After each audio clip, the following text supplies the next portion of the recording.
Hey guys, welcome back to the channel. Today I don't have a project car, so I'm getting a little stir crazy and getting, the brain juices flowing. And one of the things that I was watching today was a YouTube channel, a brand new one called VinWiki, and it's a bunch of guys telling stories about doing crazy stuff with cars. And it really got me interested in one particular thing because there was a kid who talked about how a performance car kind of, saved his life. He was able to maneuver out of a position so that he could avoid having an accident. And kind of one of the things that I've been harping on for many years is anything that you can add performance to a car, I really believe should be a legal thing. I get all these things in the mailers. I mean, you look at all the stickers behind me, and almost inevitably, there's a little thing in there that says, for off-road use only, not legal for road use. And that never made sense to me because why would you have a performance thing that is a safety item be for off-road use only? I get the whole slicks. You can't run slicks because when it rains, that I totally get. But brakes, bigger brakes help you stop faster. Better tires, we're gonna make you stop faster. And also talk about the performance things. More horsepower, honestly, when you think about it, is a performance item. If you can get up and out of a position from a potential accident, that is a safety factor. Now, how people use that, it's not really up to me to decide, but that is a safety factor in my opinion. Loud cars, to a point, I'll give you a pass on that one. There is a point, those Harley guys that just sit there and rev the living crap out of it. Um, you don't get a pass from me. That's just a little obnoxious. The older I get, to realize that's not that cool. It was funny. So I had this one time where you guys watched me build the SLC, and that's technically a kit car. And so what I had to do is I had to go to the government and I had to get it certified that it was road ready. And for whatever in the state of Minnesota, our laws are really, really lax here. So when I went to get it registered, I was all nervous. So I had the windshield wipers that worked, and I made sure the turn signals worked, and the headlights and the brake lights, and the everything that worked. All the safety features. And when I got there, I talked to the guy, and I said, they said, well, you need to proof of the engine that you purchased the engine. You need a receipt.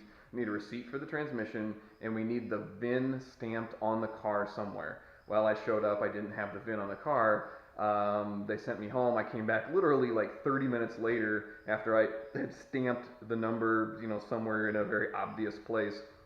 Same guy, and he kind of, looked the other way, but it's pretty obvious I didn't steal the entire chassis.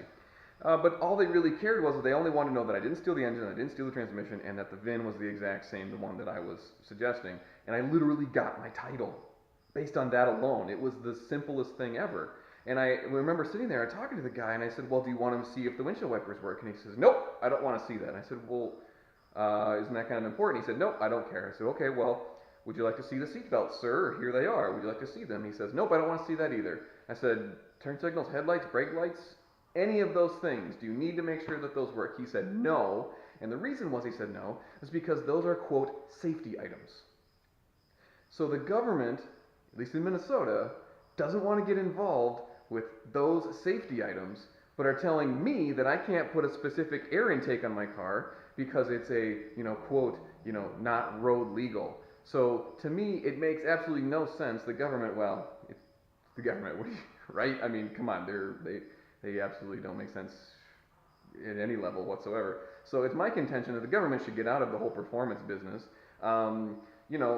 If people want higher mileage cars or cars that get more miles per gallon, then it'll take care of itself. That's how the marketplace works. So yeah, it just drives me nuts. I don't understand why the government's involved in that. But yeah, titling my SLC in Minnesota, frame, engine, transmission, that was it. I didn't have to do anything else to the car.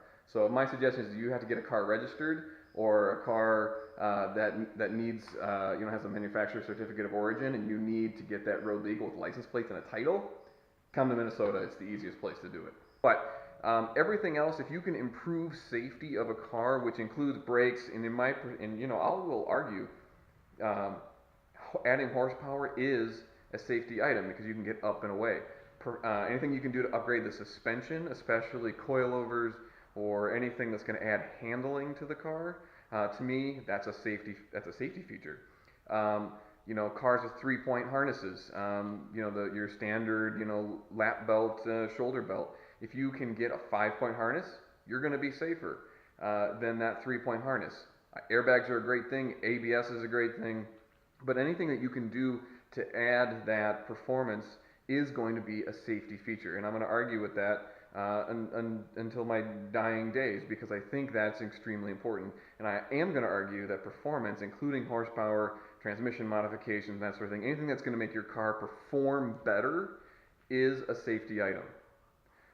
That's basically how it came about. And of course, this kid on VinWiki, I'll put a link down there, was able to kind of say, look, because I had this performance car, I was able to maneuver around a potential accident, and he totaled his car, and that was unfortunate. But because he had a performance car and he was able to perform at a higher level than what was designed, he probably avoid a major catastrophe and potentially even worse accidents. So to me, anything that you can do to add performance, including making it go faster, is a performance feature. Now, again, I'm going to stress that if it's up to you how you're going to use the performance, and if you use it wrong, that's not really, that's not something that I can help you with. But if you can use that performance wisely, hey, it's a safety item in my book. That's kind of all I got for today. So I'm getting stir crazy without having a car here. So I'll talk to you guys later. Have a good one.